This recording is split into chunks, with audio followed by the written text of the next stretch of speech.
Good morning. Please join me in prayer. Our Father, who art in heaven, hallowed be thy name. Thy kingdom come, thy will be done, on earth as it is in heaven.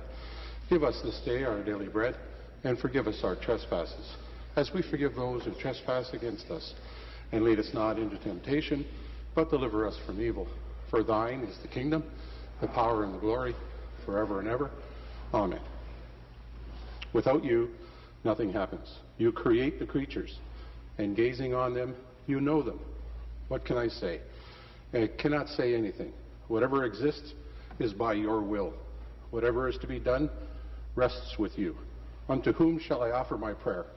I speak and hear the benign of your word. You yourself know all your wondrous play. You yourself act, and inspire all to act.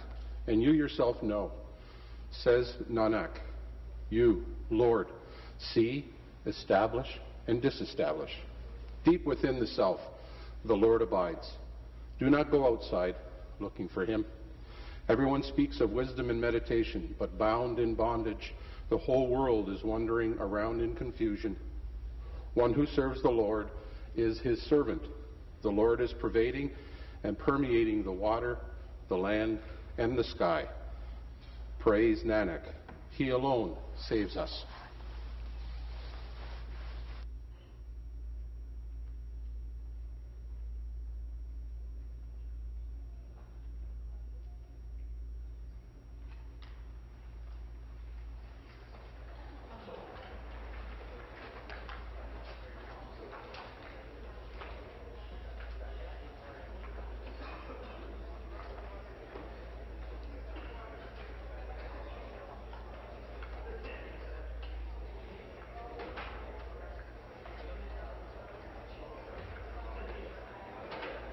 Introduction of guests, the member from Cambridge.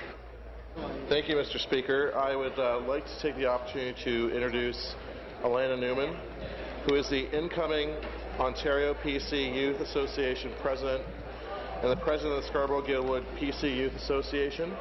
I'd also like to introduce Stuart Clark, who is the presidential candidate for the Ontario PC Campus Association and President of the Queen's Campus Conservatives. Welcome to Queen's Park. The member from Parkdale High Park. Thank you, Mr. Speaker. It's a delight to welcome Girls Government on Girls Government Days today. And we have teachers, Ms. Catherine Grant, Ms. Ann Daly. We have students, Jacqueline Pinnington, Una Crawley, Christina Roberto, Harmony Campbell, Alexandra Lucchesi, Eva Newhook, Caitlin Aspinall, Anna McAlpine, Sydney Duffy, Kate Armstrong, Safis Azadolah, Olivia Hui, Kathleen Evans, Eva Bonjour-Lise, and parent Nancy Evans. Welcome to Queen's Park. Thank you, Speaker. I'm just thrilled to introduce Diane McKenzie. She is the Executive Director of Epilepsy Durham Region. She's here today to meet with myself, MPP Dixon. I believe she's met with many other MPPs. She's a delight. She's very organized. She's just a fantastic advocate for her organization. Member from Durham. Mr. Speaker, it's my pleasure to introduce constituents from the great riding of Durham, Walter Stapleton and his granddaughter Riley Stapleton. And Riley is a grade 7 student at Trinity College who has expressed interest in my job in the future. Thank you. Introduction of guests. Attorney General. Speaker, it gives me great pleasure sitting in the Speaker's Gallery today as a former member of the Provincial Parliament, Ken Keyes, who served here from 1985 to 1990. He also he was one of my predecessors as mayor of the city of Kingston, and also one of my mentors that brought me into political life many, many years ago. And he is joined today by Evita Tazar, who works with the Ministry of Health and Long-Term Care in Kingston. And she won the chance to visit Queen's Park to view question period and have lunch with her MPP. I'm very pleased to welcome both of them, and I'm sure you will join me in that as well, Speaker. Thank the Attorney General for stepping on my task. Member from Nepean Carleton. Thank you very much, Mr. Speaker. It is a pleasure to welcome to the Assembly today my aunt and uncle up from Nova Scotia today to be part of the Assembly. I won't make a comment on the favourite hockey team that they're going to watch tonight, but let's just say this: go Sens go, and may the Leafs not make the playoffs yet again. The member from Algoma, Manitoulin. Thank you, Mr. Speaker. I have friends here from Algoma Manitoulin, and today one of our pages, which is Callum Arnold, is captain today, and his proud grandparents, George and Leona Arnold, are here, along with his parents, Kimberly and Wayne Arnold, and the beautiful young little sister, which is Sarah Rose Arnold. Please welcome them. Member from Scarborough-Lazencourt. Thank you, Mr. Speaker. I'd like to welcome Fiona Sue, who is my new assistant in the constituency office. Welcome, Fiona, to the House. Thank you. Thank you. The member from Kitchener-Waterloo. Thank you, Mr. Speaker. Today I would like to welcome the family of our page captain today, Maddie Elliott. Maddie is a student in grade 7 at Laurelwood Public School in my riding of Kitchener-Waterloo.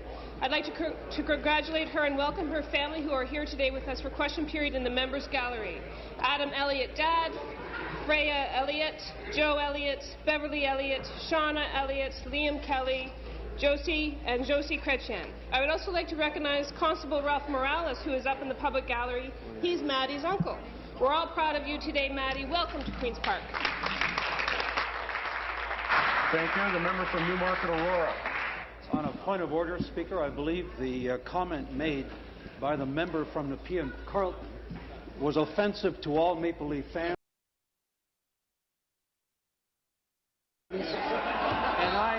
And I would ask that you have her withdraw that statement.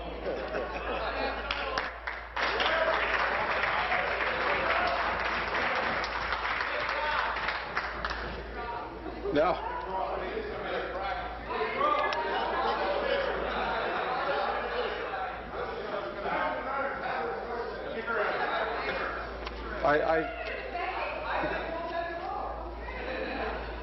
I haven't even tried and I've lost control. I'd like to thank the member from Newmarket, Aurora, for setting us in the right tone. In deference to the Attorney General, it is the Speaker's joy to introduce former members, and I'm going to actually duplicate that introduction by introducing Mr. Ken Keyes from Kingston and the Islands in the 33rd and 34th Parliaments. Welcome to the Speaker's Gallery of the House.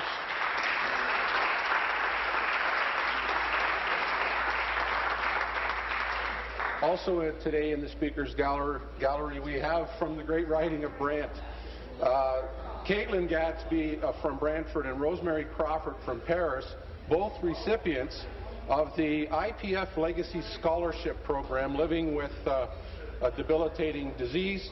Joining them with their family and friends today, Susan Gatsby, Aaron Gatsby, Miranda Mabini, Carrie Lynn McNeil, Paul Crawford, Annette Crawford, and from Intermune Canada, Joel Bate, Rod Elliott, and Megan Boyle. Welcome to Queen's Park, and thank you for being here.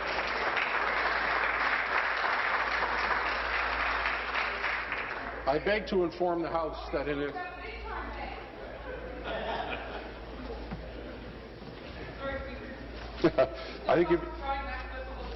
I have a feeling you're going to be saying sorry quite a bit today. I beg to inform the House that in accordance with Section 87 of the Legislative Assembly Act, the name of the following person has been appointed to serve on the Board of Internal Economy has been communicated to me as Chair of the Board of Internal Economy. Donna Cansfield, MPP, is appointed by the caucus of the government in place of David Orzetti, MPP. Thank you. It is now point of order. A point of order from the member from Leeds Grenville. Thank you, Mr. Speaker. I would like to correct my record in a question on Thursday to Premier Wynne, asking her to support the Capacity to Pay Act. I quoted an Ottawa Sun editorial. What I said at the time was that the editorial said this bill should be supported by all parties. Stop the madness. In fact, the editorial read, this bill should be supported by all parties. Stop this nonsense.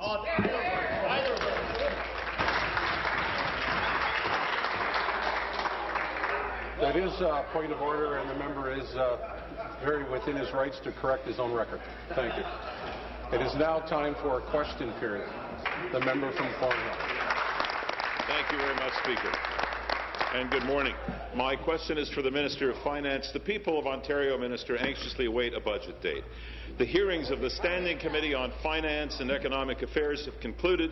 The final report is being assembled and should be in the hands of the Minister this week. While having no confidence in this government, the PC party does have a job to do on behalf of all Ontarians. Our job is to ensure that the McGuinty-Wynne government stays true to its word and provides a balanced budget on schedule, your schedule, 2017-18. Because based on facts and figures, we do not believe that you can or that you will. Minister, you have refused to categorically state that you will balance the budget on time. I'd be very happy with a simple yes or no response. Question? Will you meet that date and balance the budget, yes or no? Minister of Finance. Mr. Speaker, I am very proud of the outstanding work that's being done by all Ontarians, recognizing for the last 4 years running, we've beat our targets. We have succeeded in achieving some outstanding results on behalf of our province.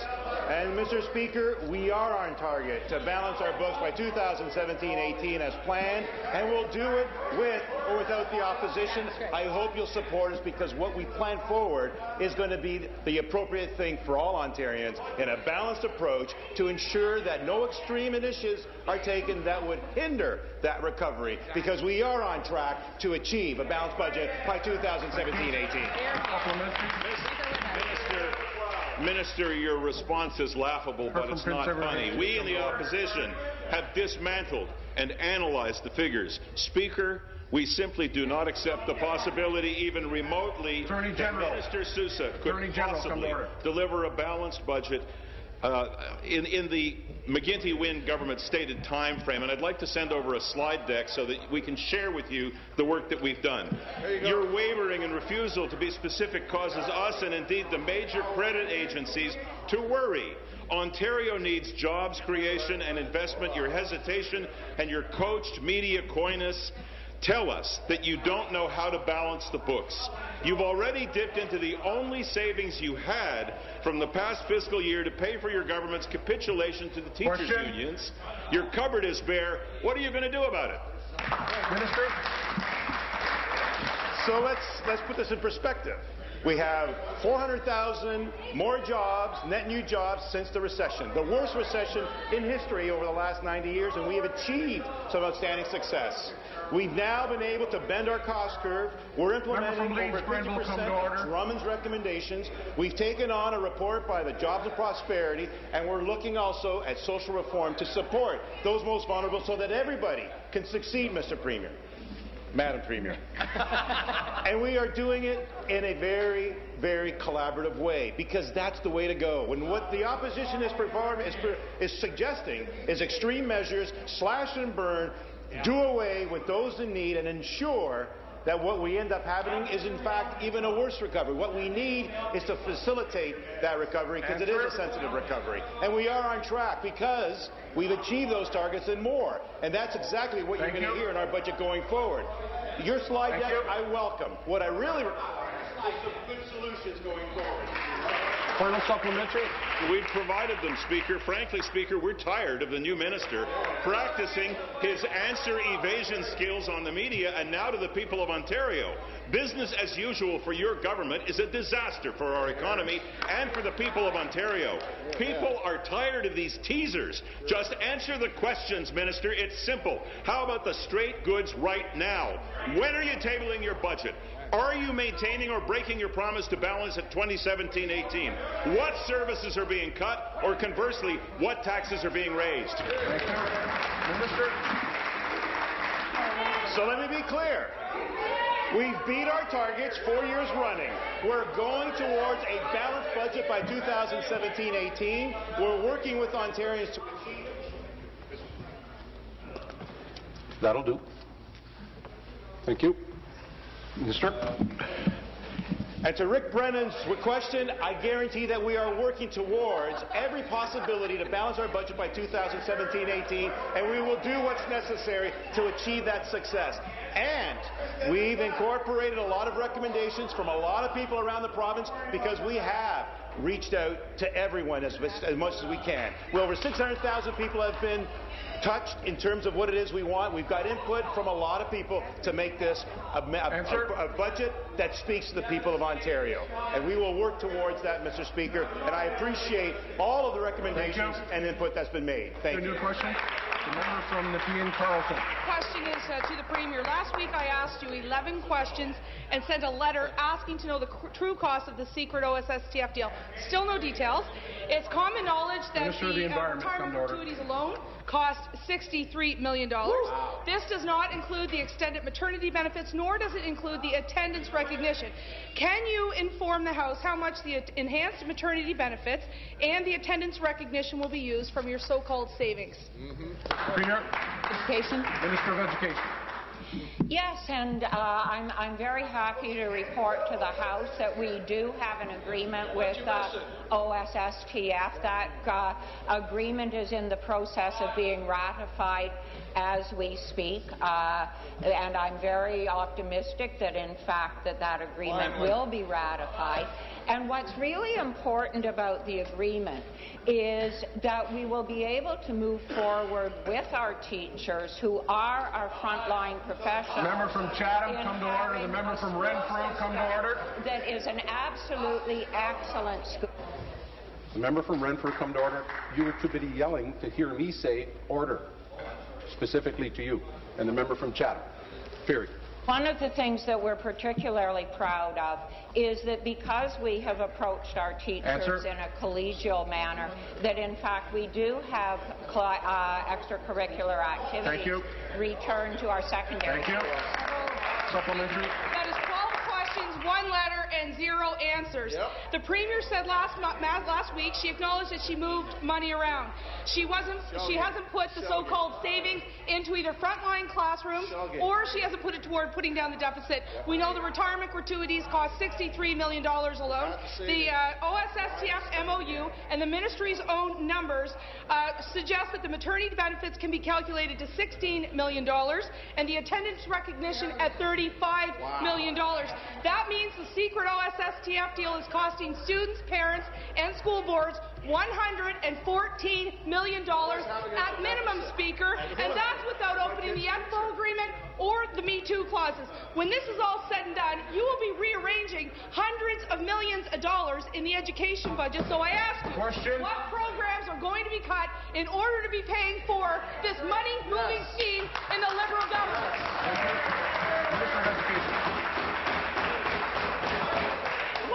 Things I find truly amazing is that the opposition finds it offensive if working within our budget we can find a way which makes the school boards happier and the unions happier and the government equally happier and the kids. The member from Northumberland, come to order. I mean, I just find this amazing that making things work better is bad. I always thought making things work better was good. But what do you know? The opposition thinks making things work better is a bad thing. I'm sorry, Speaker. I'm very confused by this. Final supplementary. We think spending money you don't have is bad. And by the way, anybody who's counting, 13 questions, 1 letter, and 0 responses. The OSSTF deal alone costs, at a minimum, $114 million. The reopened deal with EPFO and the Me Too clauses for OEFTA and AEFO have not even been calculated yet. You're trying to make the public and this Assembly believe that this is not going to cost anything. I'm sorry, Speaker, $114 million comes at a price to our students. Laurel Broughton and Dalton McGuinty said that they chose FDK and lower class sizes over enhanced teacher benefits. Your secret OSSTF deal chose sick day cash payouts instead of class sizes and FDK. You can't have it both ways, or were Miss Broughton and Mr. McGuinty misleading this House, or are you?